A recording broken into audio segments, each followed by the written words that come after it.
After completing your education history, you may want to start to add experiences of work, and we have another light blue help button here which tells us that there is some further information we can access to help us complete this section of our profile. Clicking on the button will load the examples, and your employment section is quite a detailed section, so there is a fair bit of help in this particular slide share. But as we go through, the term employment can include things like paid employment, work experience, and voluntary work. And you will see those three options when you click Add New for your first item of employment. Scrolling through here, Jason Fairclough has got examples of all of these. So he's got the fact that he's worked at the leisure centre as a lifeguard. He's been an assistant at his mixed martial arts club, and he's been an assistant gardener whilst on work experience. So let's start with paid employment. Might not be something that you've done currently because you might be too young to have a job, or you may not be in a position where you have got a Saturday job or something on those lines. But you get the gist. You can there are many different examples of where you may have had paid employment. So be it from McDonald's crew member to waiting staff to being a librarian, that sort of thing. So all these items of paid employment should be going on your Cloodle profile. If you're over 16, you may be in the process of seeking a part-time job, or you might have paid employment.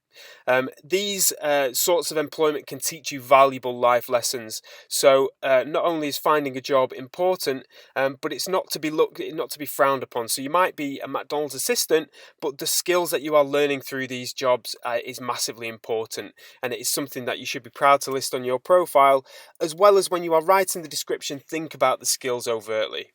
One approach to take when thinking about your role is to develop a system where you are critiquing each role that you have based on the skills that they require and they help you with. So one approach to this is to draw on a sheet of paper 3 columns, and it can look a little bit like this in the sheet. On the first column, you need to list all the skills that a part-time job might help you develop or acquire. So for example, numeracy and leadership. In the next column, you can tick whether you have developed those particular skills. And in the third column, you can think about the evidence that you have of those particular skills. So it's all well and good saying that you've developed numeracy skills, but can you have a specific example of where you've actually developed those skills? So do you have a picture of you doing stock taking, which is an example of numeracy? Have you written a blog about how you were left in charge of the newsagents that you work at over lunchtime, which is a great example of leadership? So not only is it great to just be able to list these examples, you need to start to think about how you can evidence those. Next, on your Cloodle profile, you should be listing elements of work experience. So you might have had access to different opportunities whilst at high school or at college to develop bits of work experience. So you may have been part of an official work experience program, which you may wish to list on your program. But also there are a number of companies that offer structured work experience programs such as the ones listed here. So if you haven't yet been on work experience, it may well be worth doing some research into these. Also, lots of companies nowadays really look at the work experience that you may have had. So do not be afraid of looking through your set of local companies where you could go on work experience and start to develop some of these skills. So it's not only limited to some of these companies. If you can make yourself useful, give people a call that you know, give companies a call that you know, and say that you'll come in and make cups of tea, or you'll do some filing, or you'll answer the phone, or whatever it might be. But they are a great way to get your foot in the door and achieve some work experience. Work experience isn't just about making cups of tea, despite the fact that I have told you about that in my past example, although making a good cup of tea can give you a leg up in life. But it is developing different skills and a unique opportunity to get an insight into what it's like in the world of work. So work experience generally takes place over 1 to 4 weeks. And according to government research, 29% of employers say it's crucial when they're recruiting young people, and 45% say it's highly significant. So it can be a real differentiator on your CV. So if you haven't already had some, and there isn't an official work experience program at your school or college, it is well worth the time and effort trying to source some work experience yourself, be it through one of those official programs listed in the previous slide, or be it through your own steam by contacting local companies or using family connections. If your work experience has only lasted for a week, say, you should start to write reflective entries on Cloodle each day. Start to gather evidence and stock around what you've been doing and the skills that you've been developing.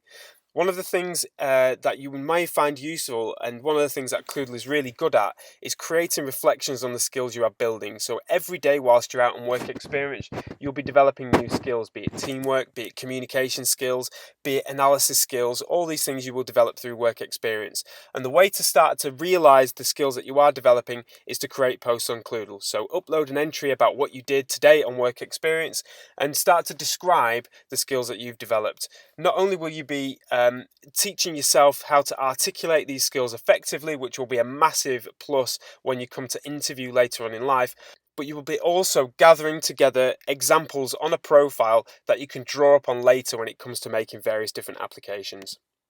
So for example here, Shaban has been on work experience at a local primary school and he contributed to creating a wall display, which is a great example of creativity.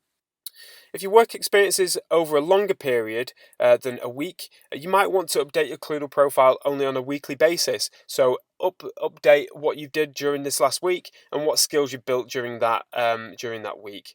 It's important to record as many of your findings as possible and talk about skill acquisition because, as I say, when you are making applications, talking in terms of the skills you've built needs to become second nature, and learning how to do this on your Cloodle profile is a fantastic way of getting good at this skill.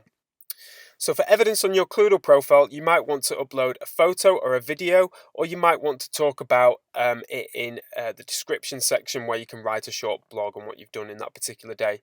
Alternatively, you can upload documents. So you may have produced a piece of work on your work experience and you can upload documents to your Cloodle profile.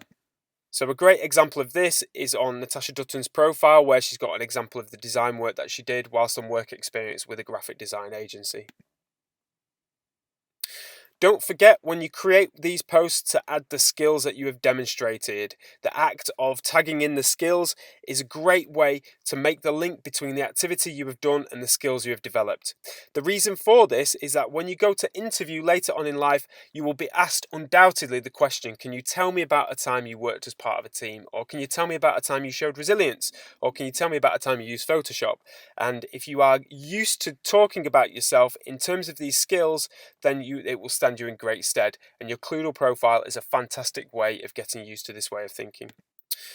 Finally, don't forget about voluntary work. So also to your Cloodle profile, as well as paid employment and work experience, talk about some of the volunteering you may have done. Voluntary work is a great way to use your spare time and it should be celebrated. Lots of people give up the time for free, and you as a student, it can be a great way to develop the skills that employers are looking for. So in your spare time, have you worked in a charity shop? Have you volunteered as a residential home? Have you worked in shelters? Have you been a reading companion? Have you volunteered for uniformed organisations?